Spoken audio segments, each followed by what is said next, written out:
MPs will be asked to vote on the Prime Minister's Brexit deal this week as the government begins its push to take Britain out of the European Union next month.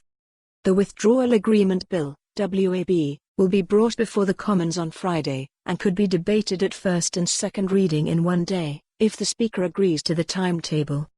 Boris Johnson said during the general election campaign that he would kickstart the process of exiting the EU before families tuck into their turkeys on Christmas Day if he was re-elected. The Prime Minister's official spokesman told a Westminster briefing, "We plan to start the process before Christmas and will do so in the proper constitutional way in discussion with the Speaker." Asked if the legislation would be identical to that introduced in the last Parliament, the PM's spokesman said, "You will have to wait for it to be published, but it will reflect the agreement that we made with the EU on our withdrawal."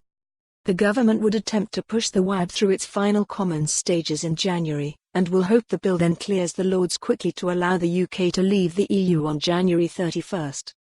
However, approving the legislation will not mean the Brexit saga is over.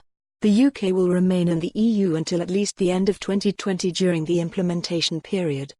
This time will be used by Brussels and London to hammer out a trade deal and decide on their future relationship on subjects such as security. But EU figures have been highly skeptical this can be sorted within a year, with Chief Negotiator Michel Barnier saying the timetable was unrealistic in leaked comments. Mr. Johnson will undertake a minor government reshuffle later on Monday to fill gaps left by departures before making more radical changes in February. The posts of Culture Secretary, Welsh Secretary and Environment Minister are expected to be filled. Mr. Johnson was due to address his new intake of Tory MPs arriving in Westminster on Monday. Ahead of the private speech, a Number 10 source said, "This election and the new generation of MPs that have resulted from Labour towns turning blue will help change our politics for the better. The PM has been very clear that we have a responsibility to deliver a better future for our country and that we must repay the public's trust by getting Brexit done.